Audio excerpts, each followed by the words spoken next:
प्रद्युम्न कुमार कैसे बने महामुनिराज, किस प्रकार प्राप्त किया 7वें भव में प्रबल पुण्य, और कैसे मिली प्रद्युम्न कुमार को गिरनार सिद्ध क्षेत्र से मुक्ति। जानिए आचार्य श्री सोम कीर्ति जी द्वारा रचित आत्मा की अनंत शक्ति का वर्णन करने वाले प्रद्युम्न चरित्र ग्रंथ का मर्म श्री गौरव 8 वर्षीय जी के साथ। देखिए प्रतिदिन शाम 4:20 पर सिर्फ जिनवाणी चैनल पर। मंगल आशीर्वाद परम पूज्य आचार्य श्री 108 श्रुत सागर जी महाराज एवं परम पूज्य आचार्य श्री 108 प्रमुख सागर जी महाराज। प्रेरणा स्त्रोत परम पूज्य मुनि श्री 108 प्रणम्य सागर जी महाराज एवं परम पूज्य पाठशाला प्रणेता मुनि श्री 108 हनुमान सागर जी महाराज। प्रायोजक ज्ञान दानम गुरुकुल। नमन करता नानाजी स्वर्गीय श्री उमाशंकर जैन गाजियाबाद वाले।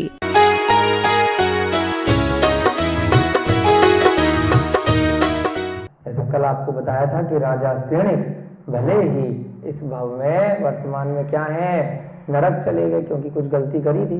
तो हमें भी ध्यान रखना है कि नरक नहीं जाना, कभी भी किसी प्रकार की गलती नहीं करनी, लेकिन कुछ अच्छा कार्य किया जिसकी वजह से अगले भव में वो तीर्थंकर बन रहे हैं महापद्म नाम से। तो अब उन राजा श्रेणिक का हमारे ऊपर बहुत बहुत उपकार है कि उन्होंने भगवान महावीर का समूह शरण में जाकर के इस प्रकार से प्रश्नोत्तरी करी। तो अब यहां पर जब वो पहुंचे हैं तो सबसे पहले 3 प्रदक्षिणा दी। प्रदक्षिणा का मतलब क्या होता है? भगवान की, जैसे हम यहां पर वेदी की परिक्रमा देते हैं तो उसको क्या बोलते हैं? प्रदक्षिणा। परिक्रमा या प्रदक्षिणा लगभग पर्यायवाची शब्द है। अब इसको प्रदक्षिणा क्यों बोलते हैं? प्रदक्षिणा यानी कि जहां पर दक्षिण बाद में आए। हमेशा प्रदक्षिणा क्या होगी? उत्तर से दक्षिण की ओर। घड़ी की सुई देखी है आपने? क्लॉकवाइज, वो उत्तर से दक्षिण की तरफ गोल गोल जाती है। और उल्टी अगर जाएगी तो आप लोग क्या बोलते हैं? एंटी क्लॉकवाइज, है ना? तो इसलिए हमेशा जो परिक्रमा दी जाती है प्रदक्षिणा इसलिए बोला जाता है कि पहले उत्तर आता है, फिर दक्षिण आता है, फिर उत्तर आता है। इस प्रकार से ऐसे गोल गोल सीधी परिक्रमा को हम लोग प्रदक्षिणा बोलते हैं। हर शब्द का कुछ ना कुछ मतलब होता है। तो उसने भी क्या किया? राजा श्रेणिक ने 3 प्रकार से 3 बार भगवान महावीर स्वामी की परिक्रमा दी, प्रदक्षिणा दी। और जब समूह शरण में भगवान विराजमान होते हैं तो उनके कितने मुख हो जाते हैं? चारों दिशाओं में, है ना? भगवान जिस दिशा में होते हैं उसकी बाएं बाएं आगे पीछे सभी जगह भगवान विराजमान रहते हैं। हे प्रभु, आप तो 3 लोक के स्वामी हैं। सत्य पुरुष नित्य आपकी वंदना करते हैं। आप काम विजयी हैं तथा संसार रूपी समुद्र में पोत तुल्य हैं। आप मोह सदृश विकट सुबद के विनाशक, चिंतामणि प्रदायक तथा केवल ज्ञान की प्रतिमूर्ति है। इस प्रकार से भगवान की वो स्तुति कर रहे हैं कि हे प्रभु, आपने तो तीनों लोकों को जीत लिया है। क्योंकि जब कोई केवल ज्ञान को प्राप्त कर लेता है तो ऊर्ध्वलोक, मध्यलोक और नीचे अधोलोक। ऊर्ध्वलोक में देव इत्यादि रहते हैं, मधोलोक में हम लोग मनुष्य लोग, त्रियंच इत्यादि रहते हैं, और नीचे अधोलोक में नारकी जीव रहते हैं, और अधोलोक में नीचे कुछ व्यंतर भवनवासी इत्यादि भी देव थोड़े से इस मध्यलोक की पृथ्वी के नीचे रहते हैं। तो इन तीनों लोकों के स्वामी अरिहंत भगवान को बोला जाता है, क्योंकि इन तीनों लोकों में जितनी भी 84 लाख योनियों में जीव भटकता है, अंत में जाकर के जब उसको केवल ज्ञान प्राप्त हो जाता है तो उसका भटकना बंद हो जाता है, तो वो अपनी आत्मा को जीत लेता है। तो इसलिए जिसने अपनी आत्मा को जीत लिया, इस भवों का नाश कर दिया, तो उसको क्या बोलते हैं हम? इन 3 लोक में जो जीव भटक रहा है उसका नाश कर दिया। तो उसके क्या बन गए? स्वामी बन गए। तीनों लोक में जितने भी जीव हैं, जिनको भी सम्यक ज्ञान है, सम्यक दर्शन है, वे सभी आपकी स्तुति करते हैं, आपकी आराधना करते हैं। तो सत्पुरुष नित्य आपकी वंदना करते हैं। जो भी अच्छे लोग हैं, अच्छे पुरुष हैं, वो हमेशा आपकी वंदना करते हैं। आप तो काम विजयी हैं, आपने काम को यानी आपने अपनी इंद्रियों को जीत लिया है। संसार समुद्री, संसार रूप में जो समुद्र है उसको आपने जीत लिया है। आप मोह सदृश विकट सुबट के विनाशक हैं, चिंतामणि प्रदायक हैं तथा केवल ज्ञान की प्रतिमूर्ति हैं। इस प्रकार से राजा श्रेणिक उनकी स्तुति करते हैं।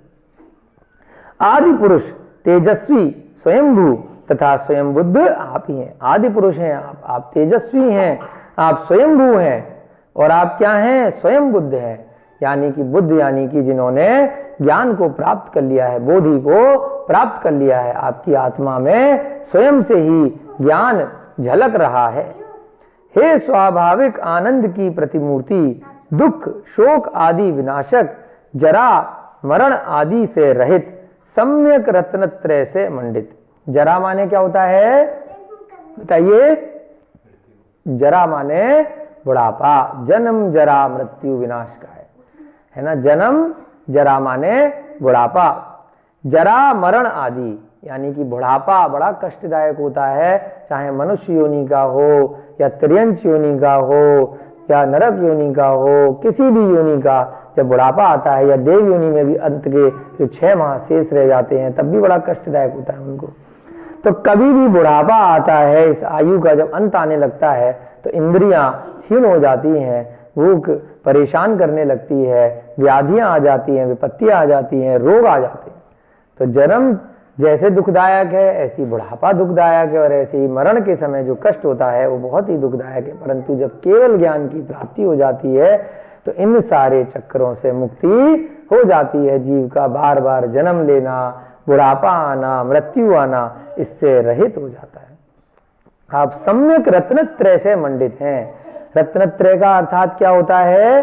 त्रय यानी 3, रत्न माने रत्न, 3 प्रकार का जो रत्न, सम्यक दर्शन, सम्यक ज्ञान और सम्यक चारित्र, ये तीनों जिस जीव को पैदा हो जाते हैं तो उसे रत्नत्रय बोलते हैं। बहुत ही दुर्लभ है, बहुत ही दुर्लभ बोला रत्नत्रय को, कि मनुष्य बनना तो आसान है ना। त्रियंच गति से मनुष्य बनना या एक इंद्रिय से त्रियंच गति में धीरे धीरे करके आगे बढ़ना, है ना, ये सभी त्रस पर्याय के जीव से मनुष्य बनना बहुत आसान है। परंतु मनुष्य बनने के बाद रत्नत्रय प्राप्त करना बहुत ही दुर्लभ है। और आपने तो सम्यक दर्शन, सम्यक ज्ञान, सम्यक चारित्र तीनों को प्राप्त किया है। मान माया से विमुक्त, प्रथमानियोग, करुणानियोग, चरुणानियोग एवं द्रव्यानियोग, अर्थात चारों शास्त्रों वेदों में आपकी ही महिमा गाई गई है। कल भी आपको बताया था पिछली कक्षा में कि भगवान जब अपने समूह शरण में प्रवचन देते हैं तो उसको 4 भागों में बांटा गया है। कौन सा भाग? प्रथमानियोग, प्रथम यानी कि पहला। हम जो प्रद्युम्न कुमार का चरित्र पढ़ रहे हैं कथा के माध्यम से, जिसमें कहानी की, कथा की प्रमुखता है, परंतु प्रमुखता तो है परंतु कहाँ ले जाना चाहेंगे? उस प्रमुखता से आपको धीरे धीरे कर करके इस संसार के सुखों के बारे में, दुखों के बारे में ज्ञान कराया जाएगा कि कोई जीव गलती करेगा तो वो कहाँ जाता है, कोई चीज अच्छे पुण्य के कार्य करेगा तो वो कहाँ जाएगा, और सब धन वैभव छोड़ करके किस प्रकार से कोई जीव यदि वैराग्य को धारण करता है तो उसका क्या, कहाँ पर गमन होता है। तो ये सारी चीज बताने का प्रथमानियोग से प्रयास किया जाता है, जो कि आचार्य महाराजों ने, जैसे कि सोमकीर्ति महाराज हैं, इन्होंने बहुत बड़ा उपकार किया है। तो प्रथमानियोग में क्या बताया जाता है कि जब कोई भी जीव स्वाध्याय में जिसकी रुचि होती है, जिन धर्म को जानने में, अपनी आत्मा का कल्याण करने में जिसकी भी रुचि होती है, तो वो सबसे पहले उसके लिए आचार्यों ने बताया है कि वे प्रथमानियोग का अध्ययन करें, जहाँ पे कथाओं के माध्यम से, कहानियों के माध्यम से उसमें कुछ न कुछ इंटरेस्ट आएगा। जैसे कहीं पाठशाला लगती है, विद्यालय लगता है, स्कूल लगता है, तो शुरुआत के बच्चों को धीरे धीरे कार्टून के माध्यम से, कहानी के माध्यम से, चुटकुलों के माध्यम से, खेल खेल में, स्पोर्ट्स के माध्यम से कुछ न कुछ अध्ययन कराया जाता है। तो ऐसे ही प्रथमानियोग में खेल खेल में उसका जो जीवन में उसकी रुचि है उसको जो बातें अच्छी लगती हैं उसी सब की जानकारी देते हुए खेल खेल में बीच बीच में उसको धर्म की गुट्टी पिला दी जाती है। जिस प्रकार से एक माँ को एक बच्चे को अगर दवाई देनी हो, कड़वी दवाई देनी हो, उसकी तबीयत खराब हो, तो क्या करेगी कि वो गुड़ के अंदर किसी मीठे पदार्थ के अंदर कड़वी दवाई दे देगी। ऐसे ही प्रथमान योग एक मीठी दवाई है। इसके अंदर आपको जो कड़वी दवाई है, जो वैराग्य है, उसी से आप ठीक हो गए, है ना। नीम की दवाई लोगे तो ठीक करने की दवाई इस प्रथमान योग से दी जाती है। तो इसलिए जब भी कभी आपको खुद की स्वयं की रुचि हो या आपके किसी जानकार की रुचि हो तो सीधे सीधे आगे के अनुयोगों की तरफ किसी भी जीव को नहीं ले जाना चाहिए।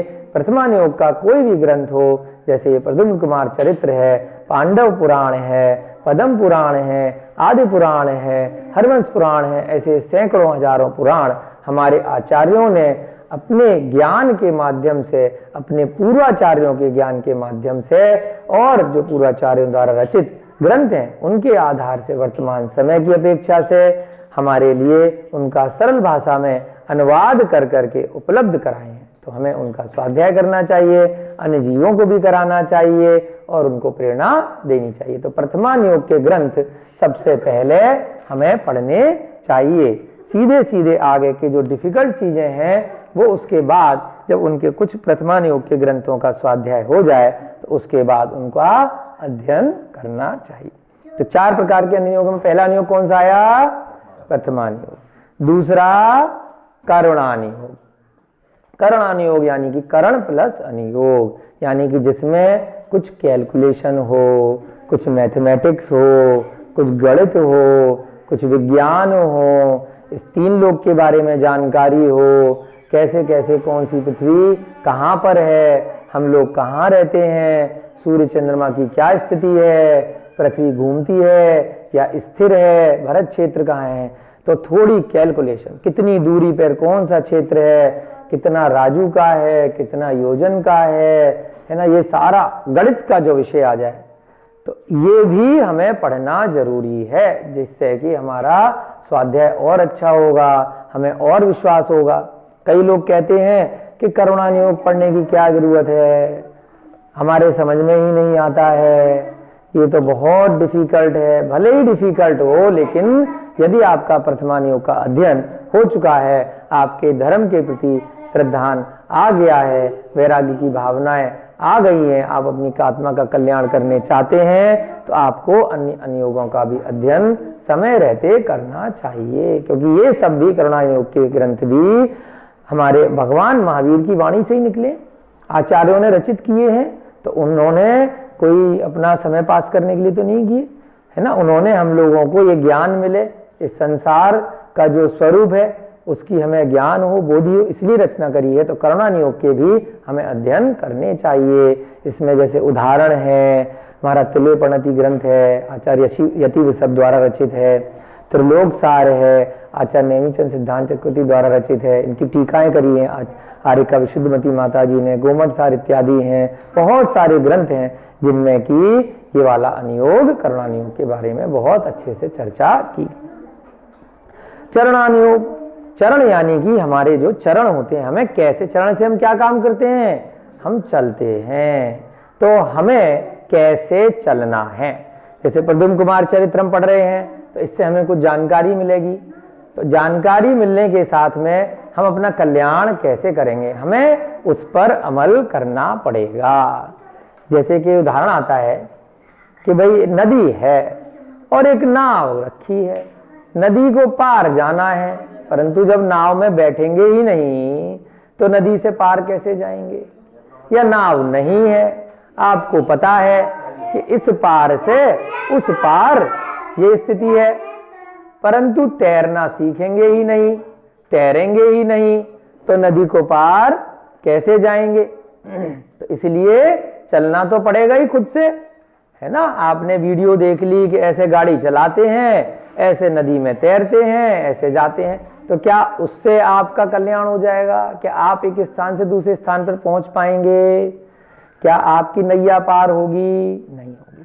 तो कैसे होगी चरणानियोग का अध्ययन करना पड़ेगा, यानी कि चलना कैसे है, तो उसके लिए आपको स्वाध्याय करना पड़ेगा।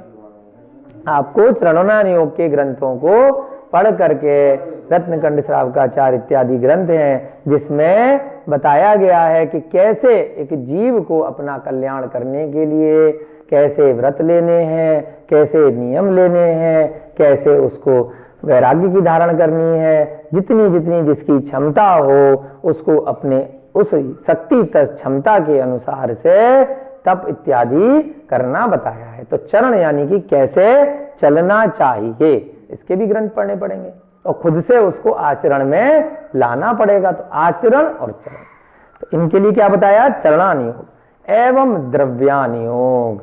द्रव्य 6 प्रकार के होते हैं, ये भी आपके धीरे धीरे स्वाध्याय में आएगा। जीव, पुद्गल, धर्म, अधर्म, आकाश और काल, तो ये 6 प्रकार के द्रव्य होते हैं।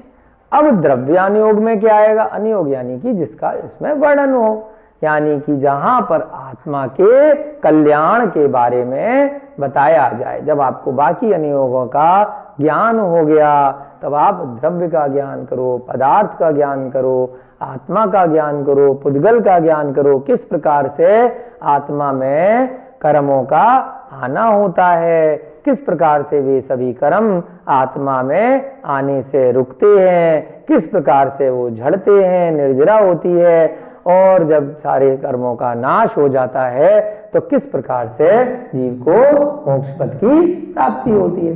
तो ये सारे अनुयोगों का चिंतन करना, ठीक है। द्रव्यानुयोग में कौन कौन से ग्रंथ आते हैं, समय सार है, आचार्य कुंकुन स्वामी द्वारा रचित अष्टपाहुर के ग्रंथ हैं, प्राकृत के बहुत सारे ग्रंथ हैं जिनमें द्रव्यानुयोग के बारे में बताया गया है। तत्वार सूत्र है, उसमें कुछ अध्यायों में प्रणयानुयोग की भी चर्चा है, 3-4 अध्याय में, कुछ में द्रव्यानुयोग की भी चर्चा है, कुछ में चरणानुयोग की भी चर्चा है। तो कई ग्रंथों में सभी अनुयोग एक साथ बताए जाते हैं, लेकिन प्रमुखता किसकी है उस दृष्टि से अनुयोग का नाम डिसाइड किया जाता है। जैसे पद्म पुराण इत्यादि उनमें सभी अनुयोग कहीं ना कहीं कथाओं में आता है। जब भगवान का समोषण लगता है वो सारी बातें बताते हैं, है ना, आपको कैसे मोक्ष मिलेगा, कैसे कर्मों का नाश होगा। तो सभी अनुयोग कई बार कई ग्रंथों में होते हैं, परंतु प्रमुखता की दृष्टि से ये सारे अनुयोग कहे गए हैं। तो क्या कहा राजा श्रेणिक ने कि हे प्रभु, आपको इन चारों अनुयोगों का ज्ञान है। कौन कौन से अनुयोग, एक बार फिर से रिवाइज करेंगे। प्रथमानुयोग, करुणानुयोग, चरणानुयोग एवं द्रव्यानुयोग। और चारों शास्त्रों में आपकी ही महिमा गाई गई है। अब चारों शास्त्रों का तात्पर्य क्या बताया, जो अन्यमति जो वेद बोलते हैं, ऋग्वेद, यजुर्वेद, अथर्ववेद इत्यादि, ये सारे जो वेद हैं इनमें भी भगवान महावीर को एक तरह से नमस्कार किया गया है। 2 वेदों में तो अरिष्टनेमी और आदिनाथ भगवान की शुरू में स्तुति की गई है। तो उससे प्रतीत होता है कि जब वेद लिखे गए उससे पहले तीर्थंकर होते थे और उसके बाद के काल में वेद लिखे गए। तो यहाँ पर भी राजा श्रेणिक ने बताया कि चारों शास्त्रों अर्थात वेदों में भी आपकी ही स्तुति की गई है। अपने अपूर्व तेज से आप कोटि सूर्यों के सदृश दैदीप्यमान हैं। कोटि यानी करोड़ों, जैसे करोड़ों सूर्य एक साथ प्रकाश दे रहे हो, ऐसा अपूर्व तेज भगवान के पीछे जो भामंडल होता है उसमें विद्यमान होता है। तो इतना प्रकाश वहां पर होता है कि करोड़ों सूर्य की भी आभा फीकी पड़ जाती है।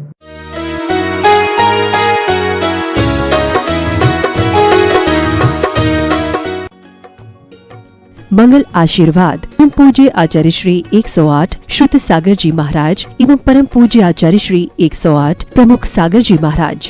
प्रेरणा स्त्रोत परम पूज्य मुनि श्री 108 प्रणम्य सागर जी महाराज एवं परम पूज्य पाठशाला प्रणेता मुनि श्री 108 अनुमान सागर जी महाराज। प्रायोजक ज्ञान दानम गुरुकुल। नमन करता नानाजी स्वर्गीय श्री उमाशंकर जैन गाजियाबाद वाले।